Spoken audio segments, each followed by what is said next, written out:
बातमीपत्रात आता पाहूयात गल्लीपासून ते दिल्लीपर्यंतच्या ताज्या घडामोडींचा धावता आढावा।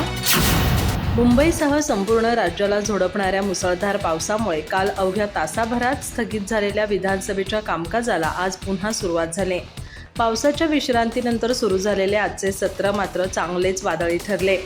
अधिवेशनात अनधिकृत वाहतूक, आरटीओ विभागातील भ्रष्टाचाराचे मोठे रॅकेट, खोट्या गुन्ह्यात अडकवलेले निरपराध आणि अतिवृष्टीसारख्या गंभीर प्रश्नांवरून विरोधकांनी सरकारला धारेवर धरलं।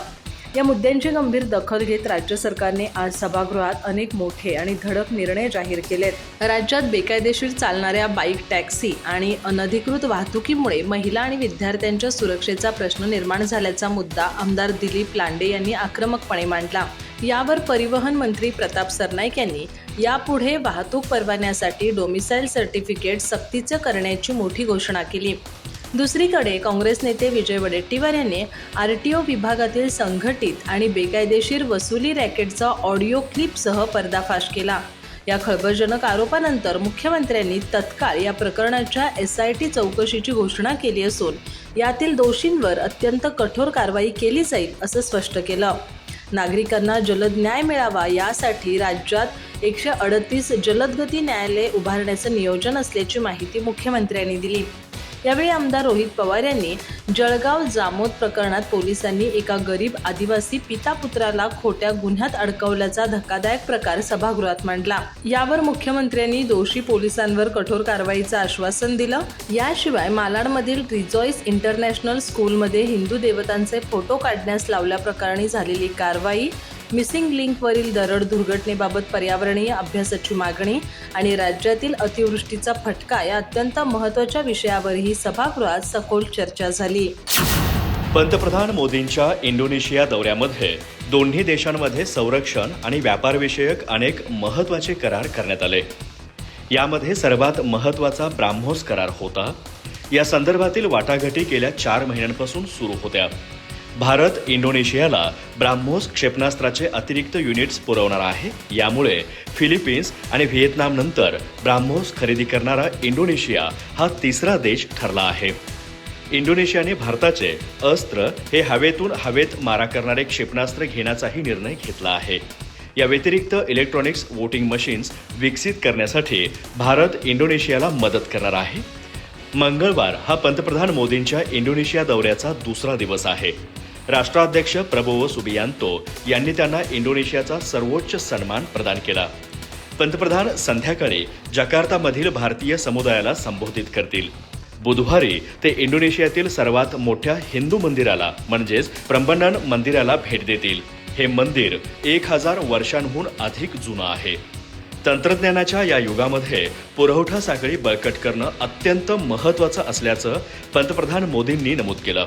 भारत आणि इंडोनेशिया यांनी महत्त्वपूर्ण खनिजे, क्रिटिकल मिनरल्स आणि पोलाद क्षेत्रातील पुरवठा साखळी अधिक मजबूत करण्यासाठी एका महत्त्वपूर्ण करारावरती स्वाक्षरी केली आहे।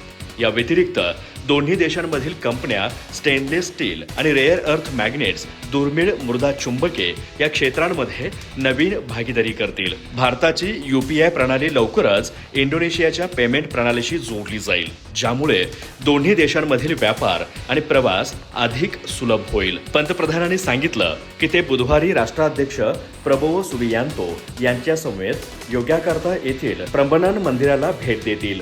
1000 वर्षांहून अधिक जुनं असलेलं हे मंदिर भारत आणि इंडोनेशियाच्या सामायिक सांस्कृतिक वारशाचं प्रतीक आहे। फ्रान्सचे राष्ट्राध्यक्ष इमॅन्युएल मॅक्रॉन यांच्या दौऱ्यादरम्यान मंगळवारी सिरियाची राजधानी दमास्कमध्ये स्फोट झाला। ज्या हॉटेलमध्ये मॅक्रॉन यांच्या मुक्कामाची व्यवस्था करण्यात आली होती त्याच्या जवळच हा स्फोट झाला। मॅक्रॉन सोमवारीच दमास्कमध्ये दाखल झाले होते। माध्यमांमधील वृत्तांनुसार स्थानिक नागरिकांना एकापेक्षा अधिक स्फोटांचे आवाज ऐकू आले। सोशल मीडियावर समोर आलेल्या व्हिडिओमध्ये संबंधित परिसरातून धूर निघताना दिसत होता। स्फोटानंतर लगेचच सुरक्षा यंत्रणांनी परिसरातील रस्ते बंद केले आणि संपूर्ण भाग सील केला। सध्या तरी यात कोणतीही जीवितहानी झाल्याचं वृत्त नाही। अधिकाऱ्यांनी या स्फोटाच्या कारणाचा तपास सुरू केलाय। बशर अल असद यांनी सत्ता सोडल्यानंतर दमास्कला भेट देणारे मॅक्रॉन हे युरोपियन युनियनचे पहिलेच प्रमुख नेते आहेत. फ्रान्सच्या राष्ट्राध्यक्षांचे कार्यालय असलेल्या एलिसी पॅलेसने स्पष्ट केलं की मॅक्रॉन ज्या हॉटेलमध्ये थांबले होते त्याच्या जवळच हे स्फोट झाले, परंतु त्याचा आवाज राष्ट्राध्यक्षांच्या ताफ्यापर्यंत पोहोचला नाही. मॅक्रॉन पूर्णपणे सुरक्षित आहेत आणि या घटनेनंतरही त्यांनी आपला नियोजित कार्यक्रम सुरू ठेवला. बशर अल असद यांची सत्ता गेल्यानंतर सिरियाला भेट देणारे मॅक्रॉन हे पहिले प्रमुख युरोपियन नेते ठरलेत. सोमवारी दमास्कस विमानतळावर सिरियाचे परराष्ट्र मंत्री असद अल शैबानी यांनी त्यांचं स्वागत केलं. त्यानंतर मॅक्रॉन यांनी राष्ट्राध्यक्ष अहमद अल शारा यांची भेट घेतली आणि दोन्ही नेत्यांनी ऐतिहासिक उमयाद मशिदीला भेट दिली. मॅक्रॉन यांच्या या भेटीच्या मुख्य अजेंड्यामध्ये सिरियाची पुनर्बांधणी, परकीय गुंतवणूक, सुरक्षा सहकार्य आणि दहशतवादाविरोधी कारवाया यांचा समावेश आहे. तसंच पायाभूत सुविधा, वित्त आणि ऊर्जा क्षेत्रातील दोन्ही देशांमधील विविध करारांबाबतही चर्चा सुरू आहे. भाजप सरकारच्या काळात झालेल्या कामांचा दर्जा अत्यंत निकृष्ट दर्जाचा असून मेट्रोपासून ते लोकल ट्रेन आणि बेस्ट बसपर्यंत सर्वच वाहने गळत आहेत. प्रत्येक कामात आधी कमिशन खाण्याच्या वृत्तीमुळे ही परिस्थिती ओढावली आहे. कालच्या एकाच पावसाने या सरकारची पोलखोल केली असून जनतेचे तब्बल 4,500 कोटी रुपये एका झटक्यात वाहून गेले आहेत, असा घणाघाती आरोप शिवसेना उद्धव बाळासाहेब ठाकरे पक्षाचे खासदार संजय राऊत यांनी केला आहे. विकास पुरुष नरेंद्र मोदी आणि इन्फ्रामॅन देवेंद्र फडणवीस यांचे बिंग आता पूर्णपणे फुटलं आहे, असा टोलाही त्यांनी लगावला. संजय राऊत म्हणाले की कमिशन खाल्लं पाहिजे, पण ते जरा कमी खा, असं सांगण्याची वेळ आता खुद्द भाजपच्याच नेत्यांवरती आली आहे. टेंडरमधून पक्षाला निधी मिळाला आणि नेत्यांना कमिशन मिळालं, पण जनतेचे मात्र कोट्यावधी रुपये पाण्यात गेले. मुंबई पुणे एक्सप्रेसवेवरील मिसिंग लिंक प्रकल्प कसा कोसळला हे संपूर्ण महाराष्ट्रानं पाहिलंय. त्यामुळे देवेंद्र फडणवीस यांनी आम्हाला विकासाचे धडे शिकवू नयेत. आमच्या काळात दर्जेदार विकास कामे झाली, तर भाजपची कामं महिन्याभरातच कोसळत आहेत. संजय राऊत म्हणाले की मुंबई महानगरपालिकेतील शिवसेनेच्या सत्तेबाबत बोलताना राऊत म्हणाले, मुंबई मनपामध्ये शिवसेनेने 25 वर्ष सत्ता उपभोगली. ती जनतेने आम्हाला विश्वासाने दिली होती. आम्ही भाजपसारख्या दानपेट्या पळवून किंवा चोर मार्गाने सत्ता काबीज केलेली नाही. मात्र राज्यात भाजपचं सरकार आल्यापासून मुंबईसह सर्वच मनपाला केवळ ओरबडण्याचं काम सुरू आहे.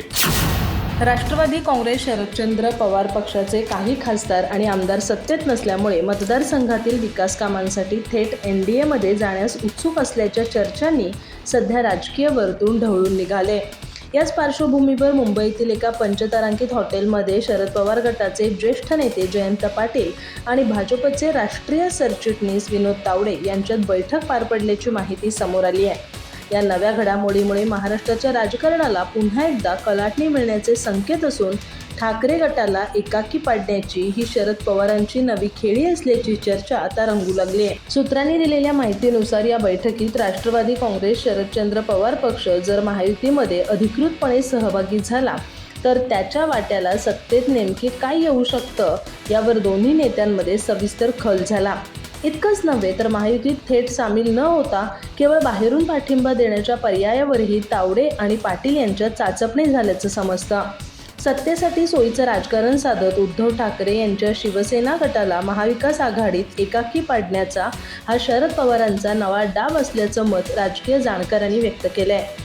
तावडे यांच्याशी झालेल्या या दीर्घ चर्चेनंतर जयंत पाटील यांनी आपल्या पक्षाच्या इतर ज्येष्ठ नेत्यांशीही संपर्क साधून पुढील रणनीतीबाबत संवाद साधल्याची माहिती समोर आली आहे. काही दिवसांपूर्वी राष्ट्रवादी काँग्रेस अजित पवार गटाचे माजी मंत्री आमदार धर्मराव बाबा आत्राम यांनी नागपुरात माध्यमांशी बोलताना शरद पवार यांच्या राष्ट्रवादीचे किमान 5 खासदार आमच्या पक्षात येऊ शकतात. येत्या 12 डिसेंबरपर्यंत या खासदारांचा प्रवेश सोहळा होऊ शकतो असं म्हटलं होतं. बुलढाणा जिल्ह्यातील जळगाव जामोद येथील मिसिंग प्रकरणात निर्दोष आदिवासी पितापुत्राला पोलिसांनी चुकीच्या पद्धतीने अटक करून अमानुष छळ केल्याचा मुद्दा विधानसभेत चांगलाच गाजला. राष्ट्रवादी काँग्रेस शरद पवार पक्षाचे आमदार रोहित पवार यांनी हा विषय उपस्थित करत संबंधित पोलीस अधिकाऱ्यांना केवळ निलंबित न करता थेट सेवेतून बडतर्फ करण्याची मागणी केली आहे.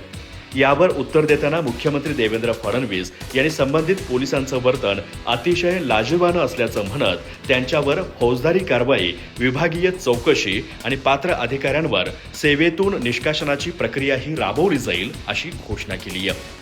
रोहित पवार यांनी या घटनेची तुलना जय भीम चित्रपटातील कथेशी केली आहे. त्यांनी सांगितलं की चित्रपटात जसे खरे आरोपी न सापडल्याने गरीब आदिवासींना पकडून जबरदस्तीने गुन्हा कबूल करून घेतला जातो, तसाच प्रकार महाराष्ट्रात घडल्याचा आरोप त्यांनी केलाय.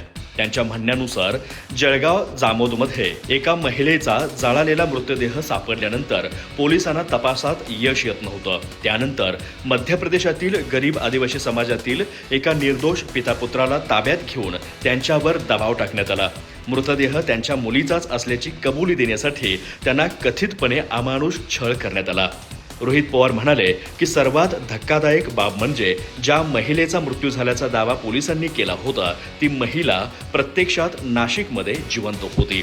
तिला ही घटना समजताच ती स्वतः पोलीस ठाण्यात हजर झाली. त्यामुळे निर्दोष पितापुत्रांवरील कारवाई थांबली, अन्यथा त्यांना दीर्घकाळ तुरुंगात किंवा गंभीर शिक्षेलाही सामोरं जावं लागलं असतं असा दावा त्यांनी केलाय. अयोध्येतील राम मंदिरातील कथित देणगी गैरव्यवहाराच्या मुद्द्यावर काँग्रेसने राज्यभर रघुपती राघव राजाराम सत्याग्रहाची घोषणा केली असून या आंदोलनाची सुरुवात आज नाशिकच्या काळाराम मंदिरातून होत आहे. आंदोलनानंतर घेतलेल्या पत्रकार परिषदेत महाराष्ट्र प्रदेश काँग्रेसचे अध्यक्ष हर्षवर्धन सपकाळ यांनी मुख्यमंत्री देवेंद्र फडणवीस यांच्यावर गंभीर आरोप करत आमचे आंदोलन मोठं होऊ नये म्हणून ढगफुटीची अफवा पसरवण्यात आली असा दावा केला. सपकाळ म्हणाले की संपूर्ण महाराष्ट्रात पावसाची परिस्थिती असली तरी आंदोलनाला मर्यादित स्वरूप देण्यात आलंय. मात्र आंदोलनात लोक सहभागी होऊ नयेत म्हणून ज्या भागात भारतीय हवामान विभागाने कोणताही इशारा दिलेला नव्हता त्या ठिकाणी ढगफुटी होणार असल्याचं वक्तव्य करण्यात आलं. त्यांच्या मते मुख्यमंत्री देवेंद्र फडणवीस यांनी नाशिकमध्ये ढगफुटी होईल असे खोटे वक्तव्य करून आंदोलन भरकटण्याचा प्रयत्न केला. महाराष्ट्राचा सुलतान अशी टीका करत त्यांनी फडणवीसांवर जनतेमध्ये भीतीचं वातावरण निर्माण केल्याचा आरोप केला. पत्रकार परिषदेत सपकाळ यांनी अयोध्येतील राम मंदिरातील कथित आर्थिक गैरव्यवहाराचा मुद्दाही उपस्थित केला. माहितीच्या अधिकाराच्या माध्यमातून पारदर्शक प्रशासनाचा कायदा करण्यात आला होता. देशातील नागरिक हा देशाचा मालक असून प्रत्येक व्यवहाराचा हिशोब जनतेसमोर असला पाहिजे असं ते म्हणाले. मात्र भारतीय जनता पक्ष आणि राष्ट्रीय स्वयंसेवक संघाशी संबंधित लोकांना राम मंदिर ट्रस्टमध्ये स्थान देऊन मंदिरातील देणग्यांवर डल्ला मारण्यात आल्याचा आरोप त्यांनी केला. रामभक्तांनी दिलेल्या सोने चांदीच्या दागिन्यांचा, रोख देणग्यांचा आणि इतर मालमत्तेचा संपूर्ण हिशोब जनतेसमोर यावा अशी मागणी त्यांनी केली. राज्यात अनेक ठिकाणी मुसळधार पावसामुळे पूरपरिस्थिती निर्माण झाली आहे. विविध ठिकाणी दरड कोसळणे, झाडे कोसळणे तसेच मिसिंग लिंकवर झालेली दुर्घटना यामुळे सर्वत्रच पावसाने हाहाकार माजवला आहे. या सगळ्याची पाहणी सध्या मंत्री गिरीश महाजन यांच्याकडून करण्यात येतेय. यावेळी पाहणी करताना त्यांनी माध्यमांशी संवाद साधला. तसेच हर्षवर्धन सपकाळ यांनी केलेल्या टीकेलाही त्यांनी प्रत्युत्तर दिलं आहे. गिरीश महाजन म्हणाले, आपण सध्या त्र्यंबकेश्वर येथील मंदिर बंद ठेवलं आहे. त्या ठिकाणी पर्यटनासाठी येऊ नका, धबधबे बघायला येऊ नका असं मी आवाहन करेल. तसेच काँग्रेसचे प्रदेशाध्यक्ष हर्षवर्धन सपकाळ यांनी आमचं आंदोलन मागे घेण्यासाठी ढगफुटीची अफवा पसरवण्यात आली असं म्हटलं होतं. यावर महाजन उपरोधक टीका करताना म्हणाले, हो बरोबर आहे, आम्हीच ढगफुटी केली, आम्हीच जे पाणी वर पाठवलं होतं ते खाली आलं आहे. मला यांच्या डोक्याची कीव करावी वाटते. आपण काय बोलतो काय नाही, राज्यातील जनता किती अडचणीत आहे, कोणत्या परिस्थितीवरून आपण जात आहात. इतक्या वर्षांमध्ये इतक्या कमी वेळात उच्चांक पाऊस झालेला आहे. मला वाटतं त्यांना थोडं भान राहिलं पाहिजे. जवळपास 6 ते 7 जिल्हे जलमय झाले आहेत. काँग्रेसकडून तसेही काही अपेक्षा नाही आणि अशा लोकांकडून काँग्रेस रसातळाला चालली आहे. गिरीश महाजन काल रात्रीपासून पाहणी करण्यासाठी दौऱ्यावरती आहेत. आज त्यांची गाडी चिखलात अडकल्याचंही पाहायला मिळालं. यावर बोलताना महाजन म्हणाले, माझी गाडी लगेच निघाली होती, पण आमच्यासोबत जी पोलिसांची गाडी असते ती त्या ठिकाणी अडकली होती. त्यानंतर मी माझ्या गाडीतून उतरलो आणि त्यांच्या चालकाला खाली उतरवलं आणि मी त्यांच्या गाडीत बसून 2 ते 3 मिनिटांमध्ये गाडी चिखलातून बाहेर काढली. अधिक माहिती आणि ताज्या घडामोडींसाठी आजच आमचे चॅनल सबस्क्राईब करा.